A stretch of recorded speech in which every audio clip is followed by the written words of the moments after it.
Welcome, everyone. I'm Angelo Robles, and welcome to Family Office TV. And welcome to Vienna, Austria. It's a pleasure to be here in this great city and great country, and having an opportunity to learn, to immerse myself in the culture and amazing people, and the opportunity, which I love because I'm curious to learn from amazing people, specifically in families, family business, and family offices. We have a special treat today. I'm here in this lovely setting with Octavian Pilati, Austrian entrepreneur, deep thinker, critical thinker, and generational family member. Octavian, welcome. Great to meet you, Angelo. My pleasure. I've been indirectly connected to Octavian for a while, but it's the first time we had a chance to meet in person, thanks to my trip here. And why don't I start with, you understand the nuances of family business. You've lived it. Crisis happens all the time, every year. And you may have seen it, or your family, for generation after generation. How do families adapt in the face of change and crisis? Well, as you mentioned, we have seen quite a bit of crisis as a family over the last few hundred years. I had a crisis in my generation, which I had the pleasure of taking care of for the family. And then obviously we had World War II and World War I, which were rather big crises, which we as a family also had to weather. So I guess one thing that puts families apart compared to other organizations, especially when it comes to continuity and to crisis, is that families tend to have a bit of a longer time horizon when they look at things compared to a corporate. So we don't really think in quarterly reports or in 5-year plans. We have we look at 30 years, next generation, 2 generations. So it's sometimes you even look at, okay, there's some families which have a 100-year plan. I've seen it. Yeah. So I think that's the main factor which gives families an edge in decision making during crisis. That you have a longer time horizon and you understand that you might take a hard hit now, but in 15 years you will recover and it's fine for you. But if your compensation is based on your yearly or quarterly results that you deliver as a manager, you will take different decisions. That are very short-sighted. Often, I would say, especially in a public company, sometimes with no skin in the game. The opportunity for the word family and family business, I think, would be very important. And I know my US audience must have had a little bit of a shocker point there, but I hinted at it in terms of, you very casually stated, from our family perspective, a couple of 100 years. We're not quite used to that in the United States. We have several families that could perhaps go back 6 to 7 generations, but that's very good insight.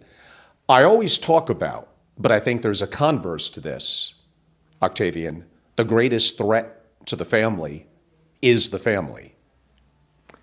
Yes, so I agree with you on that. The greatest threat to the family is the family, but at the same time, the biggest advantage and the secret sauce that the family has is the family as well.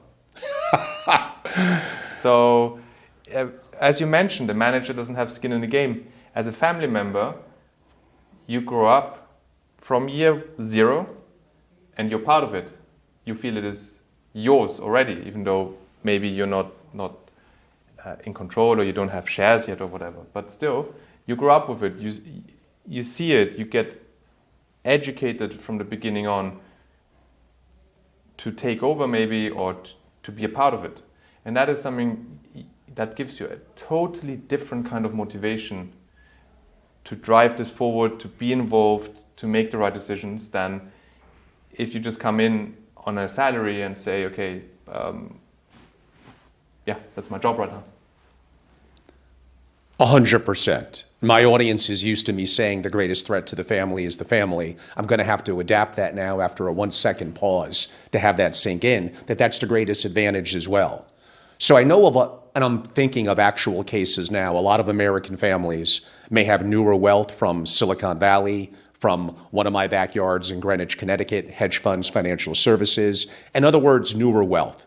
Let's assume there's the creator, a spouse, and in today's world, less so multiple children, often one.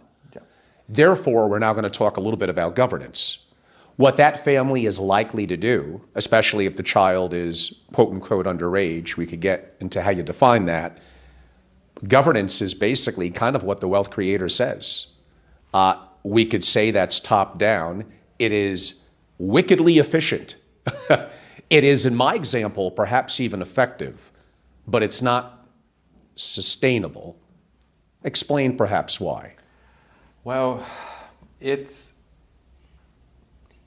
no one likes to be forced to do something that they don't really want to do, for example. That goes into governance. So, on top of that, the wealth creator, again, I'm from a very old family, so it's a bit different to our experience. But if you're the wealth creator, often your children grew up while you were creating the wealth, so they didn't grow up with the wealth already being present. So you have a bit of a different dynamic there. Mm-hmm. Because that growing up with the wealth, that educational piece is often missing. And it can be difficult to catch it up. But particularly starting with Gen 3, I would say, by educating the generation from the beginning on, teaching them to be owners of wealth later on, and to do that effectively and efficiently and in a good manner is probably the best investment you can make for your legacy and your wealth to continue onwards. So every generation will add their own little spice to it, but it will continue. And the issue with the top-down approach, which you mentioned, is that you're trying to force the wealth creator is trying to force his ideals and his idea onto the generations that are going to follow. And I don't like to work with fear, but no one is better equipped to destroy your legacy than your own children, if they want to. If they want to. And shockingly, sometimes that if they want to, perhaps happens more than you would think. But to me, I'm going to look at that from the wealth creator side. I think that's on me. Was I present? Did I share our purpose as a family? Did I create not just a legal professional coming in, here's a mission statement, here's a constitution, all things I like. But I think the creator and the family, I think even if it's a child, needs to at least be listened to. So how do you, and I think you and one of your business partners, Nick Van Einern, talk a little bit about perhaps before you even get to governance, which is how decisions are made, there needs to be synchronization, communication. Talk a little bit about the importance of doing that correctly. Well, you can look at it as on a skyscraper. If you try and build a skyscraper in a swamp without having a proper foundation, you might not even be able to finish it before it topples over. It's the same for families. So you can look at legal structures, tax efficient structures, all that kind of stuff. But if the foundation, which is the emotional stability, let's call it, in a family isn't developed and given, this can fall over really easily. You can structure as much as you want. If people are motivated to be a problem, they will be a problem, and they can be a problem no matter what you do. So, as you said, it's on the generation in charge to educate the next generation, or the rising generation. Nowadays, often you have 3 generations or 4 generations present that are still alive. And one of the major components of educating the rising generation is showing them love and appreciation. You can go into psychology and read a lot about childhood development and what a difference it will make if the parents are present in the upbringing or if they're not present in the upbringing. And that is often in rich family or in wealthy families that is being a little ignored, or maybe very often ignored. And this is one of the most important things to build family unity. And going back to our beginning with crisis, if the family unity isn't strong enough and a crisis happens, the family will start to quarrel between themselves on top of the crisis. While if the family unity has a certain amount of strength, people come together, they put aside minor differences and they say, okay, this is the problem we have to tackle, let's go at it, let's solve it. You bring up a whole bunch of points that I think is important for me to follow up on. I do agree that especially if the family is newer to wealth and there's a wealth creator, but the wealth hasn't been per se completely liquidated yet, the wealth creator is likely incredibly busy being an entrepreneur, but they can't make the excuse of, I have the money and resources, there's always a boarding school, there's always people to help teach the children, all things that are potentially okay and good. I'm not discounting them, but you have a responsibility to your bloodline and effectively for society to not outsource every little thing.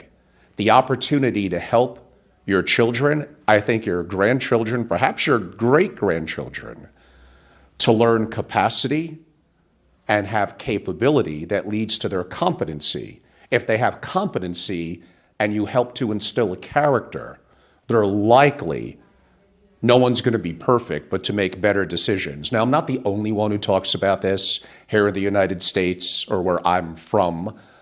People, of course, like Jay Hughes, people like Matt Wesley now with the Lovins Group have mentioned capacity, capability, leading to competency. There's a term that some family offices have as a chief learning officer. I agree with that. My problem is maybe what I mentioned a minute ago, and that is, as the family member, you can't be absolved of your responsibility to be more hands-on. Yeah. I think it's a vital part of your education to be hands-on. That your dad or your mom, depending on what their responsibilities are in the family office, sometimes takes you along to work so you can shadow them, even at a young age. My dad did that a lot with me. Or you learn investing together with your parents. And it's not, as you mentioned, you have a chief learning officer and it's like, okay, you take care of the children's education, all these things, and I can zone out and do my thing. The connection isn't built between the parents. So back to childhood development, and that's current theory that in particularly the first 3 years is where you build this basic trust with your parents. That's really important for you to later on be able to trust business partners and other and people in your life. Is the main component of that is how much time you spend with your parents in the first 3 years, and especially quality time, loving time, let's call it. And if that is lacking throughout your life and development, it doesn't matter how much incredibly important things you are being taught by someone, you're going to lack capacity, I think as you called it, in emotional topics like being able to trust, Right. emotional regulation, all these kind of things, which can lead to you making erratic decisions when you're under stress and pressure. So this emotional part, you can't really outsource that. You need to do that yourself. And if you have children, you're not just a wealth creator or a wealth owner, you are a parent as well. So you have two roles to fill, and you need to find a balance to do so. And it's not easy. And I know you want to outsource that. And aspects of it you could enhance with outsourced professionals, sure. Absolutely, that would even be encouraged. But you can't absolve yourself of the responsibility of, again, character and, to me, capacity and capability leading to competency from my experiences. And now you're hearing it from someone, my United States audience of hundreds of millions of people in the United States. I wish my audience was quite that big, but I hope one day it is. If Octavian was in the US with his family background, they may, Like, listen to how stark this statement is. Be the oldest family of continuous wealth. So if I had to ask you the one question that I think we're building up to, what you've been taught within your family that has been passed down, sure, investment acumen, be familiar with taxation, be familiar with proper trust and passing on resources, all valuable. And we're going to get to a little bit of that. But what would be the story? What are you told about? I'm almost careful to use the word stewardship and obligation because that may be undue pressure. But what's a lesson that has been passed down that you've been taught? Well, one of the biggest ones is probably that wealth comes with responsibility. That is something that is firmly in our family tradition. And with that comes things like giving back to the community in some way, being engaged with the community, and that you have a responsibility to the next generation in their upbringing, in their education. You have a responsibility to your employees. People sometimes think, oh, it would be cool to be really wealthy, but they don't want to have responsibility. And I think that's one of the main lessons that we learn in our families. It goes hand in hand. I'm going to tie that into how we started with crisis. Yeah. So my audience knows that I'm very active in sovereign risk, disaster preparedness. And if they have wealth, they want to preserve that. Wealth more than just financial, but definitely financial is, of course, a part of it. I'm thinking here in Europe, 1620s English Reformation, French Revolution, Russian Revolution, and the rise of Nazi Germany. Those are just off the top of my head 4 examples of major crisis of uprising where, let's be honest, I'm trying to be a little slightly politically correct. These are often times when the masses who are not affluent and there's an uprising, generally they take out. They either just simply take the resources of the super rich or simply they're eliminated. How have you been able, and the family, for hundreds of years to go through all these challenges that Europeans have faced and still not just survive, but thrive? Well, first of all, Austria has been for a very long time a very stable monarchy. For a very long time. I think you will get into that at some point today as well. And we obviously Yes. profited as a family from that too. But still, we did have to deal with substantial wealth losses in all these crises. And one thing that I do hear quite a lot is, and it goes back to what we just said with the responsibility, if you're seen as a wealth owner that treats people fairly and shows the responsibility that comes with owning wealth, you're less of a target than if you're seen as, I'm not sure how to put this into any nicer words, but if you're seen as a rich asshole by the masses. Sorry, but it You could say it on YouTube, it's okay. yeah, fine. And so I think that was one big component. And then it's just, if you're, and that's not so easy to do nowadays. In my family, we had when it comes to succession and who does what, we had a very simple rule back then. It's like the oldest son was trained to take over the estates. The second oldest son was trained to join the military. And the third oldest son would be sent to the clergy. And then if there were any more sons, they could do whatever they wanted to. Back then, daughters were just strategically married off usually. So that was back in the day. But what it did lead to is that the family had some sort of position and power in the 3 most important parts of society back then, which was church, the government, and the military. So Yes. if you did it smartly, whatever the uphill would be, someone in the family would be on the right side at the end.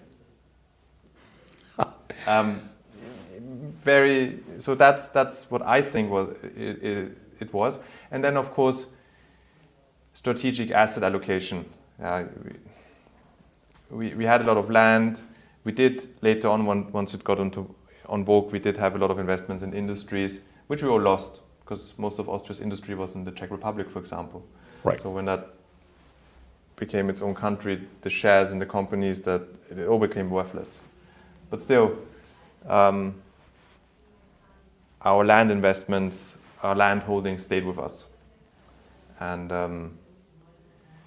again, I think if you're not perceived, or if you're perceived as someone that treats people fairly, there's less motivation for others to try and take away your wealth.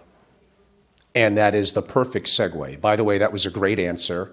And the nuances around the world, and again in the United States, where relatively wealth is newer, utilizing things like connectivity in military and or clergy are things that my audience in the US has probably never heard of.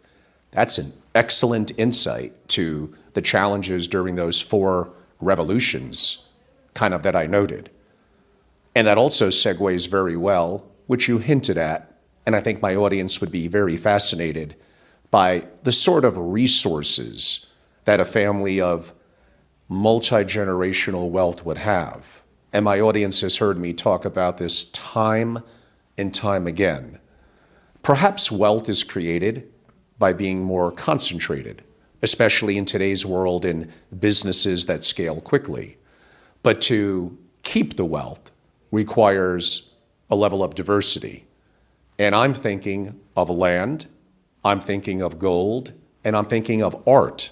3 things, maybe not the most exciting, although maybe art is, but that have withstood the test of time. I could probably argue gems, and I could go back to India 4,000 years ago, so let alone a couple of hundred years.